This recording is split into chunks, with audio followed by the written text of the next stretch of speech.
Hi everyone, welcome back to a little world.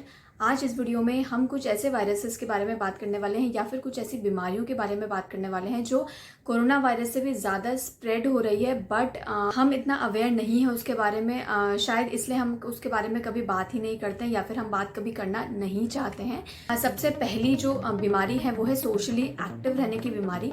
अब मैं इसको बीमारी इसलिए बोल रही हूँ क्योंकि इस टाइम पे जो लोग सोशली इनएक्टिव रहते थे पहले, वो भी एक्टिव हो रहे हैं। चाहे व्हाट्सएप हो, फेसबुक हो, ट्विटर हो, इंस्टा हो, कुछ भी हो, जो भी आपके पास मैसेज आता है related to corona virus, here corona virus is the key word. इससे रिलेटेड आपके पास कोई भी मैसेज आता है, बिना पढ़े उस मैसेज को बिना समझे ये मैसेज किसने आपको भेजा है, क्या वो कोई प्रोफेशनलिस्ट है, क्या उसको इस चीज़ की पूरी नॉलेज है, बिना ये सोचे समझे आप उस मैसेज को फॉरवर्ड कर देते हैं। एंड इंडिया में इस टाइम पे हर कोई डॉक्टर बना घूम रहा है। इनफैक्ट मेडिकेशन भी लोग ऑनलाइन ही फॉरवर्ड कर रहे हैं और आप भी बिना सोचे समझे उन मेडिकेशन को फॉरवर्ड कर देते हैं। कई लोग कोरोना वायरस पे जोक्स क्रैक करते हैं और आप भी उनको खुशी खुशी पढ़कर फॉरवर्ड कर देते हैं बिना ये सोचे समझे कि अभी तक इंडिया में कोरोना वायरस से 2.7 लाख डेथ हो चुकी है। और ये तो एक ऑफिशियल डेटा है, अनऑफिशियली तो ये डेटा कितना है शायद आप लोग सोच भी नहीं सकते। And this is not a joke.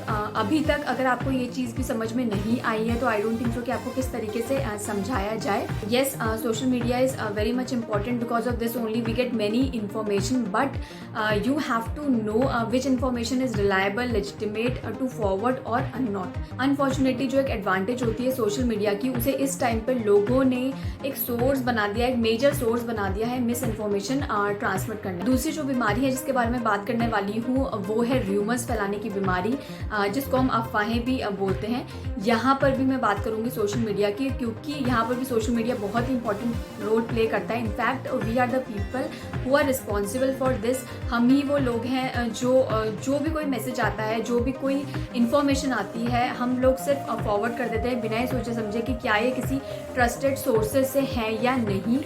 क्या ये जो आपके पास मैसेजेस आए हैं ये किसी गवर्नमेंट ऑफिशियल से या फिर किसी हेल्थ केयर वेबसाइट से आए हैं, नहीं, हम उनको फॉरवर्ड कर देते। जब भी आपके पास कोई इन्फॉर्मेशन आती है रिगार्डिंग कोरोना वायरस, तो उससे पहले आपको एक बार ज़रूर रीचेक करना चाहिए। आपको उनके लिंक्स पे जाके उनके एक जो ट्रस्टेड सोर्सेज हैं उन पर जाके एक बार ज़रूर रीचेक करना चाहिए, उसके बाद ही आप उन मैसेजेस को फॉरवर्ड करें। बट क्योंकि हमारे पास इतना टाइम नहीं होता है और हम लोग सिर्फ लगे हुए हैं सोशली एक्टिव रहने के लिए, बस मैसेजेस को फॉरवर्ड करने के लिए, हमारे पास इतना टाइम ही नहीं है कि हम उनको एक बार रीचेक करें।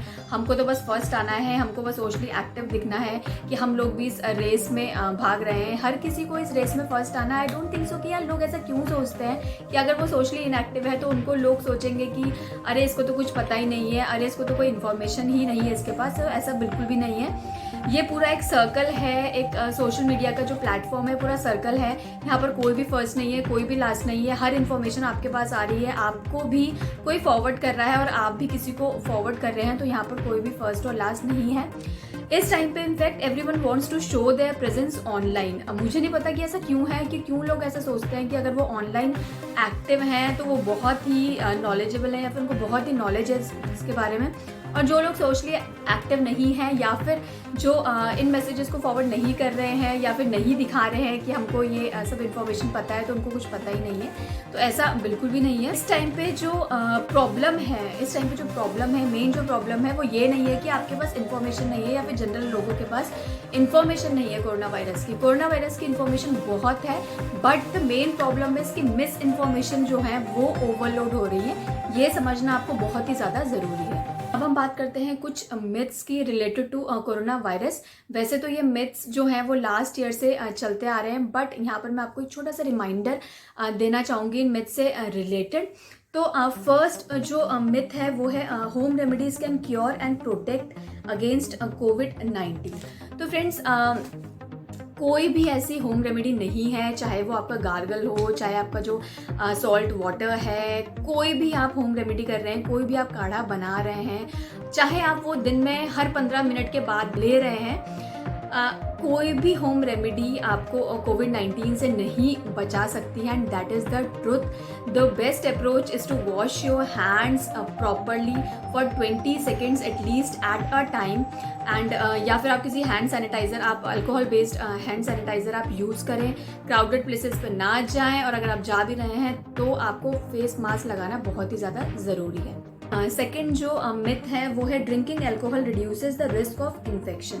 तो अकॉर्डिंग टू WHO जो एल्कोहल है वो केवल स्किन की, आउटर स्किन की स्किन जो होती है उसको डिसइंफेक्ट करती है, और इसका कोई भी कहीं पर भी नहीं लिखा है कि it effects inside your body. In fact अगर आप एल्कोहल को ज़्यादा मात्रा में ले रहे हैं तो it affects your immune system, जो कि बिल्कुल भी ठीक नहीं है, जो कि आपको बहुत ही अच्छा चाहिए। अगर आपको कोई भी वायरस अगर आपको अटैक करता है तो आपका इम्यून सिस्टम अच्छा होना चाहिए, और अगर आप हाई लेवल पर एल्कोहल ले रहे हैं तो it weakens your immune system, and that is not good. Third जो मिथ है वो है इफ़ यू गेट अ कोविड-19 vaccine you will no longer transmit a COVID virus to others. तो फ्रेंड्स, अभी तक इसका एविडेंस कहीं पर भी ये प्रूव नहीं हुआ है कि अगर आप वैक्सीनेटेड हैं तो आप इस वायरस को ट्रांसमिट नहीं कर सकते। ऐसा हो सकता है कि आपको सिम्टम्स ना आए, बट आपके थ्रू ये वायरस किसी और को ट्रांसमिट हो सकता है, इसकी पॉसिबिलिटी पूरी है। नेक्स्ट जो मिथ है वो है only older adults and pre existing conditions are at risk of infections and complication. तो this virus can transmit to people of any age including infant. आपने सुना होगा कि लास्ट मंथ बहुत सारे ऐसे केसेस आए हैं जहां पर 21 दिन के बच्चे या फिर 20 दिन के बच्चे, एक हफ्ते का बच्चा, उन सबको कोरोना वायरस से अटैक हुआ है, या फिर उन सबको मतलब वो कोविड पॉजिटिव हुए हैं। बट डिफरेंस ये है कि जो आपके जो बच्चे हैं वो इतने ज़्यादा सीवियरली इल होने के जो उनके चांसेस होते हैं वो थोड़े से कम होते हैं as compare to older adults. But ऐसा बिल्कुल भी नहीं है कि बच्चों को ये बीमारी नहीं हो सकती है। नेक्स्ट जो मिथ है वो है चिल्ड्रन कैन नॉट गेट कोविड-19। तो इसकी बात मैं ऑलरेडी कर चुकी हूँ कि बच्चे जो हैं वो इनसे इन्फेक्ट हो सकते हैं, बट जो नंबर है बच्चों का इन्फेक्ट होने का वो कम है as compare to older adults. But you have to protect your children, क्योंकि जो बच्चे हैं वो भी इस वायरस को ट्रांसमिट कर सकते हैं, और उन लोगों को ट्रांसमिट कर सकते हैं जो सीवियरली इल हो सकते हैं, मतलब कि ओल्डर एडल्ट्स को। तो बच्चों को बचाना बहुत ही ज़्यादा ज़रूरी है, क्योंकि अगर आपके घर में बुजुर्ग हैं तो उनको बहुत ही ज़्यादा खतरा है बच्चों से स्पेशली। फ्रेंड्स, और भी कई सारे मिथ्स हैं रिलेटेड टू कोरोना वायरस या फिर वैक्सीन से रिलेटेड। जब भी आप कोई इन्फॉर्मेशन पढ़ते हैं, कहीं से भी आप इन्फॉर्मेशन पढ़ते हैं या फिर आप देखते हैं, चाहे आप इस वीडियो से ये इन्फॉर्मेशन क्यों ना देख रहे हो, एक बार आप जाके अपने ट्रस्टेड सोर्सेज से ज़रूर इसको रीचेक करें। कहीं की भी इन्फॉर्मेशन को आप ऐसे ही मत मान लीजिए, क्योंकि इस टाइम पे बहुत सारी जो इन्फॉर्मेशन है वो ऑनलाइन ट्रांसफ़र हो रही है या फिर आप तक पहुंच रही है व्हाट्सएप के थ्रू, फेसबुक के थ्रू बहुत सारी इन्फॉर्मेशन फैल रही है। तो इस टाइम पे आप ना तो आप अफवाहों पर ज़्यादा ध्यान दीजिए और ना ही अफवाहें जो हैं वो फैलाइए, क्योंकि ये बहुत ही क्रूशियल टाइम है। अगर आप इस चीज़ को थोड़ा सा कंट्रोल कर पाएंगे और अगर आप खुद से यहाँ पर इस चीज़ को कंट्रोल कर पाएंगे तो आगे ये चीज़ बिल्कुल भी ट्रांसफ़र नहीं होगी। At the end one more thing I want to tell you कि इसको ये कोई मिथ नहीं है, ये सिर्फ एक सजेशन है। फ्रेंड्स, अगर आपके घर में कोई भी कोविड-19 का कोई भी पेशेंट है या फिर आपके घर में बहुत सारे लोग हैं जो पॉजिटिव हो गए हैं, तो आप उनकी केयर नहीं कर सकते, ऐसा बिल्कुल भी नहीं है, ऐसा बिल्कुल भी नहीं सोचें। आप प्रॉपर प्रिकॉशंस के साथ उनकी केयर बहुत ही अच्छे से कर सकते हैं।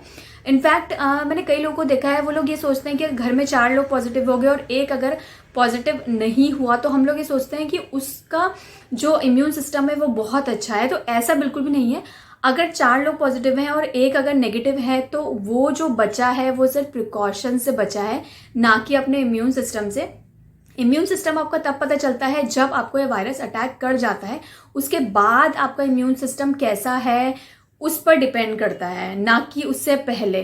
फ्रेंड्स, आप अगर बच सकते हैं कोरोना से अगर आप बच सकते हैं तो वो सिर्फ आपको आपके प्रिकॉशंस ही बचा सकते हैं।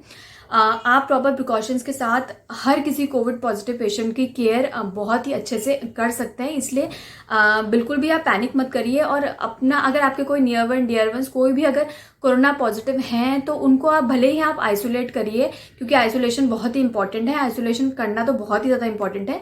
आप उनको आइसोलेशन करिए, बट आप उनकी प्रॉपर केयर भी इजीली कर सकते हैं। आप उनके पास जाकर भी उनकी केयर कर सकते हैं। So this is all in this video, and thank you so much for watching this video. I hope आपको ये वीडियो थोड़ी बहुत यूजफुल लगी होगी। अगर आपको ये वीडियो यूजफुल लगी हो तो लाइक करिए and do share with your friends. Bye bye and take care.